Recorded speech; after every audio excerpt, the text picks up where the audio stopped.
I hate to do this, Chris, because it's early in the offseason, but it's never too early, I believe, to kick the tires. With that being said, is it time to kick the tires on this former Brave who helped you win a championship? We'll get to that a little bit later on in this segment. But speaking of making moves, the Braves did make their first important move, aside from Walt Weiss, roster-wise, of the offseason. They did announce, Alex Anthopoulos did, they are going to be picking up the 26 option on Ozzie Albies. Not really a surprise. It's $7 million, would have been $4 million if he walked away. Yes. Again, the money, the value, I don't know what his street value would be. It's really funny.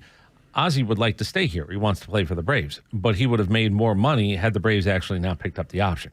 Because he would have got paid, as they said, sayonara. And then he would have gotten paid because he would have signed for more than 1 year, because somebody would have signed him for more than 1 year. So it is kind of interesting. I've asked people that know him. Yes, he wants to stay.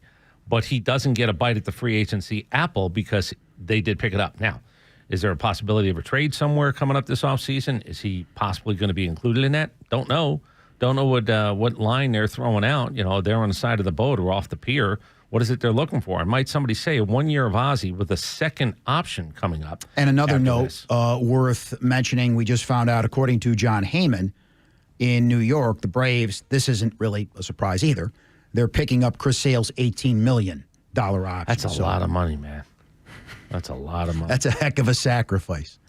No, that's not a surprise either. Yeah, no, it's not. So for $25 million next year, I have Ozzie Albies and Chris Sale. But I will say, again, the Ozzie thing is, I don't know what pier you're going to try to fish off of, but might somebody look at Ozzie and go, oh, we would like Ozzie. You want to make a trade with us? We'd like Ozzie because we get him for $7 million, which if he's going halfway well, that's more than a bargain.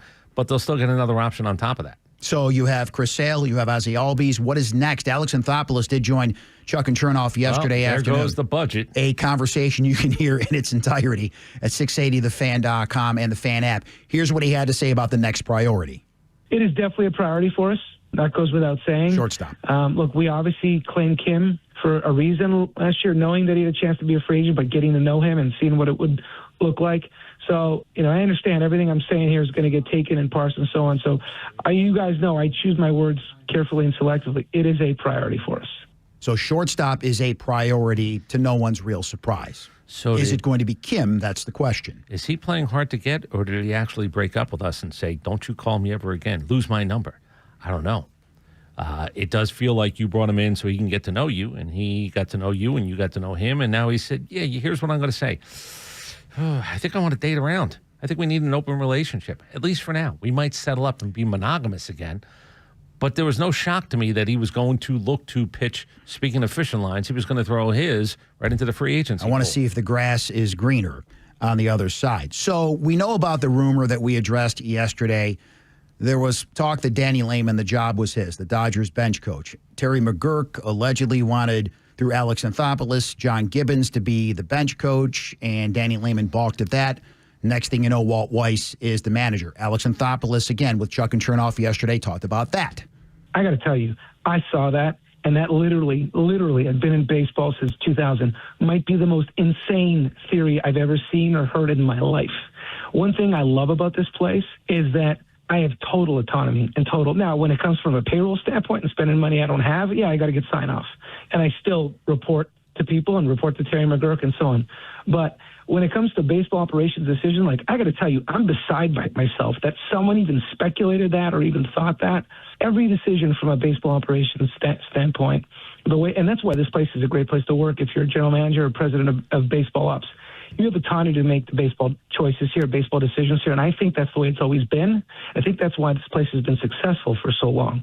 I was just like, whoa, where is this coming from? Like, nuts to me, completely bananas. All right, so if not Terry McGurk, was that Alex Anthopoulos' decision? Maybe that's why he's so fired up. I don't know.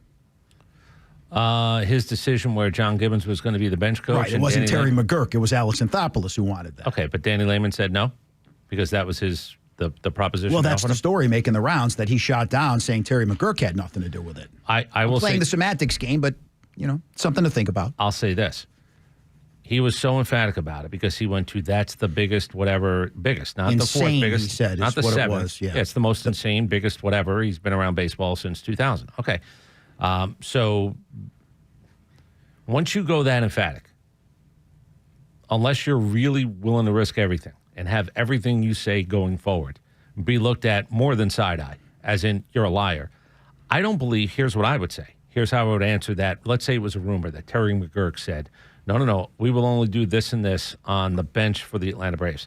Now I'm in Arthur Blank territory where I go, why is he picking a head coach? Why would Terry McGurk on any planet, any timeline, any bizarro world, any MCU verse, why would he be picking who sits on the bench for the Braves? Alex Anthopoulos, I would say this. Whether you think he's a good GM, baseball ops guy, whether you think he's better than that, whether you think he's terrible, Alex Anthopoulos, in my opinion, would have left the job that day. That day, if Terry McGurk said to him, here's what I'm thinking.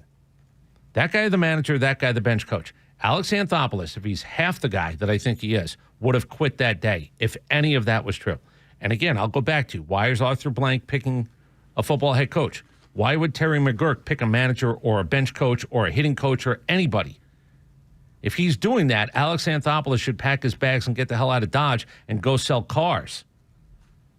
You don't build your rep up and you don't get this job by having somebody who, while it is your boss, and I'll have the respect of the boss, I think Terry McGurk would say, why on God's green earth would I? Terry McGurk himself, the man in charge. Why would I pick a manager, a bench coach, or anything else? Alex Anthopoulos says he's the man in charge, so he's the guy that gave Walt Weiss the 3-year contract with a 4th-year option. That's how the contract does break down. And I guess as a sign of unity yesterday, you saw Drake Baldwin, Spencer Schwellenbach, Jurickson Profar all sitting in the second row behind the family of Walt Weiss. Chipper was there. Other members of the organization that didn't have to be there were there. So I guess if you want to say that's a good sign, it's tough to argue against it being a good sign. Some of the players did show up in support of Walt Weiss. Now, if you listen to the video when the Tennessee team was actually introduced to their new coach, or when Marcus Freeman got the job, it didn't really resonate like that, where everybody got up, oh, my God, it was a surprise. It wasn't that. They found out on Monday night if you guys were able to make it down to the stadium. I don't take a lot into that. I think there were certain guys who were good dudes that go, oh, yeah, I get along with Walt. I'm going to drive to the stadium. That's what I'm saying. I mean, obviously. No, but I think, can I tell you what I heard last night? What's that? Why weren't there more guys there? Well, either way, yeah, people are going to be dissatisfied. Right. But I go back to what Chipper said. He's a guy that knows the locker room. And right now, look, if you're in town, you'll come by. A lot of people aren't in town right now. Chris Sale's down in Florida, among others, down in Florida. Mm-hmm. If you're in town, you'll come by. So they did stop by, and it's nice to see at least somebody show up. Because if nobody showed up, it would be even worse, right? It's like nobody coming to your funeral either. This is social media. Why weren't there more? Of course. It's like when somebody donates, like a billionaire donates $2 million. That's it. Everybody's in everybody's business. Yeah. That's the way of the world. Yeah. In the studio as well. We got all the answers. We say it all the time. We asked Walt Weiss yesterday. Where the hell is Matt Olson? I mean, I got to ask that. Right. He is a Parkview guy. Where the hell is Matt Olson? I was like, I don't really have that answer. It did happen quick, though. Walt didn't find out until, Monday, and he had to fly in real quick. And it was a nice suit he had on. Oh, that's for sure. I haven't seen him in a suit like that, but if you're going to put a suit on, put on a tailored suit like that. Don't look frumpy. You don't want to do that in your debut as a manager. So he passed that test. Part of our conversation last night was I said, and I think that's probably the last time you have to wear a suit until they put you in a box. And I said, what about the winter meetings? Don't you look, what do they call it? Business casual. Like you like to dress. Yeah, you don't want to wear a suit. Sport coat, open collar. He's like me. He looked very uncomfortable. It's a great day to have a suit on. It's really good news. And by the way, all his children showed up. So, where's Matt Olson? I don't know, but his kids were there. Isn't that more important? Yeah, and his wife, the whole family was there. Now, we talked to him yesterday about the fact that some people are saying this is more of the same because he is the next Brian Snitker. Yeah, I know there's just people clamoring for change out there, and I get it. But I think you got to maintain perspective here. Like I said, our last 8 years, other than the Dodgers, every team is signing up for it. 7 postseasons, 6 division titles, a world championship. So I think we can't lose sight of that. That's another conversation for Walt Weiss saying, look, it's ridiculous to say that I'm just like a person that I work for. And then he said, are you just like the people that you work for? No, we are not the same. At all. So all valid points to make. And Walt Weiss, you can hear that conversation in its entirety at the Fan app and 680thefan.com as well. I mean, I've said this about our relationship and how long have we been together. You don't want to be me and I don't want to be you. I mean, that's the truth. Our bosses don't want to be us. I don't want to be them. It's cool. I mean, there are things and traits, and there are things you go, well, a lot of times, I think fathers and sons don't get along a lot of times because they're too much alike. You don't want to be too much alike because you can't work for a person that you're – if you have the same mindset as the person you're working for and you're side by side with that person every day, it's probably going to be an issue. Well, here's the thing. And when you're in the, let's just call it the bench coach is a lesser role, then all you sound like is a yes man. So, I mean, do you want to spend your working career being a yes man? Even if you agree with somebody, there's got to be things that you don't agree on because whether it's a personality trait or in the baseball business, yeah, I don't like him hitting leadoff. I like him hitting second. I don't like him hitting fifth. I think we need to do this. There's nobody that really wants to say, well, I'm going to do it the same way because then you're a yes man. Well, I think it bears repeating what you said yesterday and what you said during the morning crossover as well about Walt Weiss, and you've been fortunate to have a relationship with him over the years and have a lot of conversations with him over the years. He is a guy, when you ask him baseball-specific questions, he has bounced that around in his head. So in that regard alone, he's not a yes man. Well, because Snit said so, and what Snit says goes. That's not how he answered any of your questions. No, God, no. Some of the best, conversations with somebody is, well, I said this on the air. I don't like Ronald hitting first. I want him to drive in more runs. I really don't want him hitting first. The Michael Harris thing hitting ninth when that was going great. At least it was opportunity. We ain't got nobody hitting at the bottom of this lineup. Why would I hit him first? There's no drive-in opportunities. Him hitting a solo home run to start a game, I've seen it. It's not amazing anymore. Like it's a thing. They keep track. Everybody's chasing Ricky Henderson. But do you think hitting a leadoff home run in a game is like this monster event? It's 1-0. A lot of guys can hit home runs. A lot of guys who hit leadoff hit second. Well, the game's different now. When Ricky was doing it, a lot of leadoff hitters weren't home run hitters. It's, to your point, a different game now. It's not the same. I'm not amazed. It doesn't carry the same cachet. It's like asking me to pick a card and you get in the card right. It's not amazing anymore. It just isn't. Now, if you're underwater for 6 days and you come out and you haven't had oxygen and you ask me to pick a card and you get it right, I'm pretty amazed. Yeah, I don't think that's going to happen. That's not what this is. Buddy is underwater for 6 days. Chipper Jones, the Hall of Famer, in studio with us as well.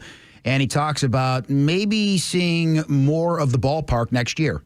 I will be more involved this year than I was last year for the simple fact that I didn't want Tim Hires to feel like I was looking over his shoulder all the time. I come in once every couple weeks, once a month, whatever, and say hey and, hey, what are we working on? What are we doing with Mike Harris? All this kind of stuff. And I just didn't want him to feel like I was being overbearing. Now that we have a year under our belt, together and have become pretty not close, but we're friends, we're compadres, And you can hear the whole Chipper Jones interview once again at the Fan app and 680thefan.com. And we talked about it, right? He understands as a Hall of Famer, as a legendary Brave, yeah, it's intimidating if you just show up. You have to ease your way into the situation. But he said as well, Chris, for those that missed it, he doesn't want to put the uniform on. No. He can show up in just whatever it is. Again, more free gear for him. Right, he had a bunch of free gear on yesterday. Sure did. That's smart. It's not like you want to have Tim Hires believe that you're meeting a guy in a cage down the street. Yeah, listen, I don't know what Hires is telling you. Let's go over here. When he goes to work with that guy, come on, sneak into the cage. That's not happening. It's not a good relationship. It's not the one you want. And I'm not really trying to be professional. Speaking out of school, but Tim Hires, it seems like, Chris, without saying too much, it seems like he's got the confidence of this organization, despite the fact that it didn't really work out last year. Mm-hmm. Yeah, this is so. If you believe, and I don't believe, it's the same as being an offensive coordinator in football. I think you have more day-to-day in-game. Well, you have to adjust in-game. In-game, right? This is what's the messaging. If people tell me that I trust, hey, the message has always been good. The message is not too complicated. It's not too simplistic. The message is good. He's going to get a second year. And now we'll find out what happens. Now, good one at first. I don't know if Freddie Gonzalez wants to come back. Freddie Gonzalez basically got off the couch to come be your third base coach. So when Walt Weiss said there were more applicants than positions, I don't know what might be open. I don't know if you have room for one more coach on the staff, even if you create another position. But that is going to be the next part we're going to be hearing about because I think you do want those things settled. And that's a Walt Weiss decision. All right, let me pay off on the tease. Kyle Wright was cut loose by the Royals. They got him a couple of years ago, shoulder surgery, other injuries this year. He is now a free agent. Do you kick the tires and bring back a guy like Kyle Wright? It can't hurt. Kyle Wright, Sean Newcomb, Mike Soroka, they're all going to come back. I'm trying to have a serious conversation. No, we're going to do that again because Lord knows that going back to those wells really worked for us. Do you find a place for him in this organization to go down there and get his legs back and pitch for AAA? And just in case, maybe he becomes that guy that he was a couple of years ago. You got nothing to lose by bringing the guy back to the organization. There's no limit on, well, there is a limit, but there's no limit on, again, I don't want sentimentality. No, not for that reason. But hopefully he's healthy. Are we going to bring back Lucas Sims? I mean, what do you want? Should I just bring everybody who's been around there for the last 20 years? We actually did talk about possibly bringing back Lucas Sims Just telling you. That's how desperate it was. If you think it makes sense for depth and you're setting up your, what do we call it, your depth roster, sure. I don't know what the guy's got left. The Royals seem to not think it's much. I don't know. Can you fix him? Because that's the other part. We just get into we can fix everybody. We must be pretty good at this. He had the shoulder capsule procedure, and then he had a bunch of injuries, nagging injuries last year. So he hasn't pitched at the major league level for 2 years. Have we hired a witch doctor? Has Mr. Miyagi now come on staff? I guess no would be your response then, if I may read between the lines when it comes to kicking the tires on Kyle Wright. Is that what you got from that? Yeah, I just thought I'd ask. That's all. Please don't shoot the messenger. No, bring them all back. Line them up. Let's have an open tryout. Let's put numbers on them. Let's put numbers. Let's pin numbers like they're running a marathon, and let's just have. No, I'm serious. I'm sensing your sarcasm for you laying it on pretty thick. I have. Look at me. I'm being honest. Okay. I will have everybody throw in front of me. Now, here's the thing. You're going to throw in front of me. Then you're going to come back in a couple of days. Don't go away, because you're going to have to prove to me you can throw again. Yeah, I can see how you feel. Yeah, I got it. I understand completely. Look at me. I just threw 5 pitches. Sign me.